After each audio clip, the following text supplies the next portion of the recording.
tá com inveja de mim. Eu não posso contar nada, zíper na boca, porque ele é tão invejoso que ele não pode saber nada, não vai saber de nada que eu tô fazendo, porque se ele souber, vai dar tudo errado. É mais fácil eu acreditar. Só que se eu acredito e eu dou o poder pro outro, é mais fácil, mas não muda a minha vida. Eu só mudo a minha vida a partir do momento que eu tenho consciência de que eu tô criando, de que se algo não tá legal na minha vida, eu criei. É difícil, pô, mas Beth, você não tem noção. Vem aqui ver minha situação, Beth. Eu não tenho dinheiro nem para comprar um leite para o meu filho, nem um pão para o meu filho. Eu criei isso. Não, mas você não quis criar. É inconsciente. 95% do que tem na sua mente inconsciente está criando coisas. Você está agindo no piloto automático, você nem sabe o que você está fazendo. Você está fazendo coisas que estão te levando para o precipício sem perceber. A gente estava assim. Mas era macumba que tinham feito, entendeu? Na nossa visão. E não adiantava nenhum padre benzer a nossa casa, porque a gente continuava atraindo desgraça. Entende? E a gente só começou a mudar mesmo a vida da gente quando uma amiga da minha mãe, que era vizinha, que na época frequentava uma religião, tinha se curado do câncer, e ela levou a minha mãe. E nessa religião, eu aprendi sobre gratidão. Essa pessoa me ensinou sobre gratidão. E ela ensinou porque conversando comigo, ela falou para mim, Beth, você tem que parar de olhar para tudo que não está dando certo, porque quanto mais você olha para tudo que não está dando certo, mais disso você cria. Agradece pela sua vida. E eu estava tão cega, tão cega, tão cega, que eu falei para ela, mas eu não tenho nada para agradecer. Nossa. Nada para agradecer. É difícil imaginar essa frase saindo da sua boca. Mas eu já falei. Pois é. Eu não tenho nada para agradecer, porque naquela época o meu pai tinha feito uma dívida gigantesca e pagável com a agiota. Não dava para pagar. Todo mundo disponível para o mercado de trabalho. Sua avó tinha falecido. Minha avó falecido.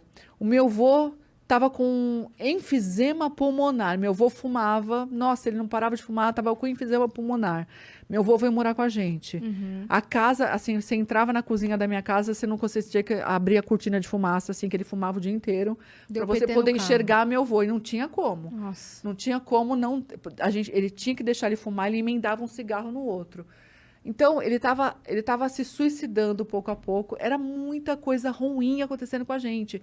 E aí eu falei, eu não tenho nada para agradecer. Nada.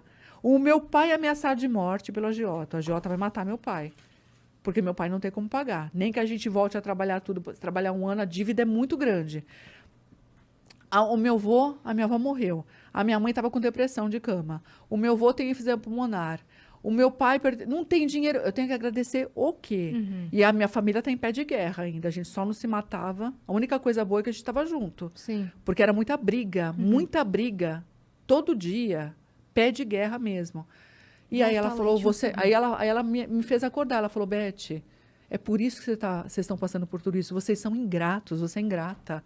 Olha a sua vida. Você tem um teto para morar.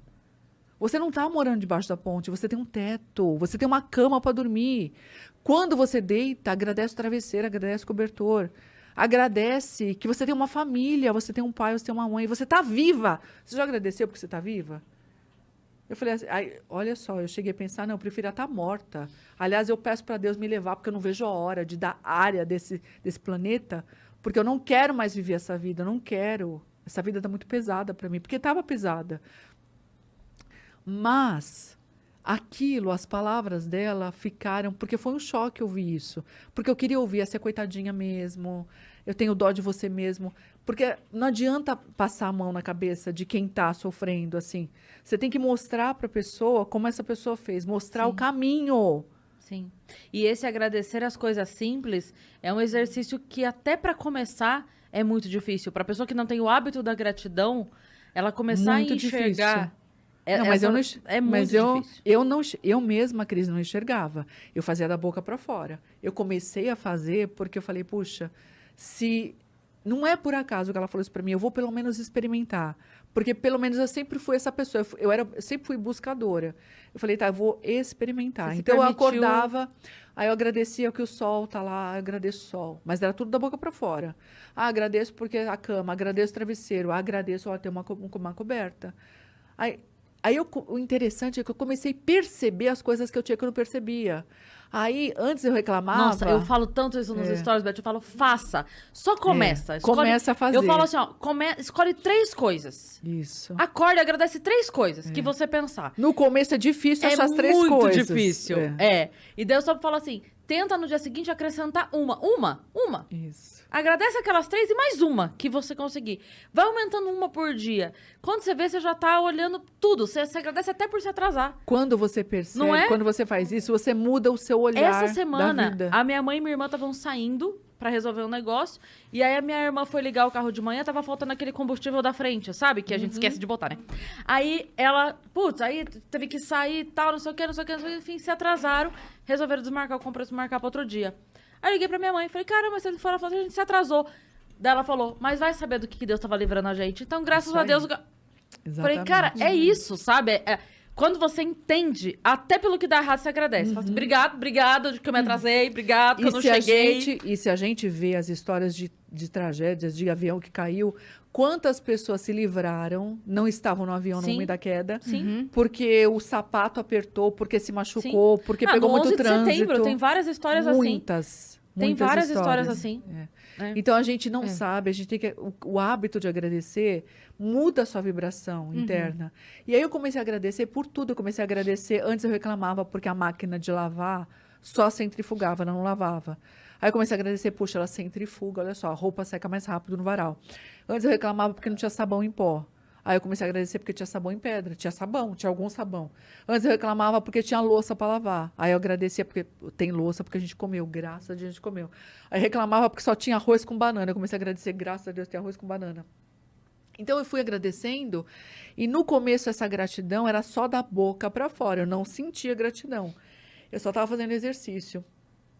E eu me surpreendi, porque chegou uma hora que eu comecei a sentir de verdade tanta gratidão que eu falei, meu Deus, como eu sou injusta. Eu comecei a pedir perdão para Deus por eu ter algo para pedir. Eu falei, não tenho nada para pedir, nada, eu só tenho que agradecer. Eu sou muito rica, eu sou abundante, eu tenho uma família, eu tenho vida, minha família tem saúde, tá todo mundo aqui saudável, graças a Deus, mesmo com tanta dificuldade.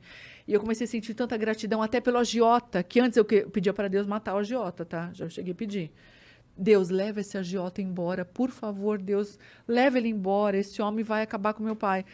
Aí eu comecei, falei, puxa, eu vou agradecer o agiota. Senti gratidão de verdade, ele emprestou dinheiro pra gente, no momento que a gente não tinha dinheiro para comprar comida, a gente comprou comida graças ao dinheiro dele. Eu comecei a enxergar e comecei a ter gratidão por ele. E aí, sabe o que aconteceu? Meu pai ganhou na loteria. Não acredito. Verdade. Não acredito. Meu pai ganhou na loteria. Meu pai, ele tinha o hábito de apostar. Nunca ganhou nada na vida. O meu avô, ele era um apostador nato. A gente vivia falando que ele só torrava o dinheiro da família. E o meu pai também. Só que o meu pai, quando eu mudei meu sentimento, quando eu passei a ter gratidão pelo meu pai, parei de criticar o meu pai. Comecei a agradecer a vida do meu pai. Porque, a gente estava... O dinheiro, ele faz isso também. A gente passa a olhar só o que não tem. Quanto mais você olha o que você não tem, menos você tem. Quanto mais você olha e agradece pelo grão de arroz que você tem. Por tudo. Ah, não tem garfo para comer? Eu tô comendo com a mão. Eu tenho mão, graças a Deus, eu tenho mão para comer. Obrigado pela mão que eu tenho. Eu tenho mão, eu tenho dedo. Meu Deus do céu, eu tenho perna. Eu posso andar, eu posso me mexer. Tem gente que tá preso numa cama, que não pode se mexer. Coisas que eu não percebia. A consciência vai expandindo, você vai percebendo o que você não percebia. Eu fui percebendo tanta coisa que, de verdade, comecei a me sentir tão abundante. Eu comecei a me sentir tão rica. O dinheiro não tinha vindo, não. Mas eu me sentia rica. E é isso, o sentimento da riqueza veio primeiro. E aí depois meu pai ganhou na loteria. O sentimento da riqueza veio. A gente se sentia gratidão, me senti transbordando, abundante, de verdade, abundante de saúde, abundante de paz, abundante de harmonia na família, abundante de vida. Era tanta coisa. De uma casa, a gente tinha perdido tudo, menos a casa. A gente tinha casa, a gente tinha onde morar. Isso sua família sabia que você estava praticando? Sabia. E ainda... Eles botavam fé, não? Botavam. Não, meu pai mais ou menos. Meu pai... Porque aí eu comecei a fazer essa prática da gratidão E como a minha mãe foi para uma outra religião, minha mãe saiu da católica, foi para uma outra religião. Meu pai começou a falar que a gente estava traindo Jesus Cristo. E ele não entendia. E eu falava, não, papa, a gente não está traindo Jesus Cristo. Jesus é um grande mestre, sempre vai ser.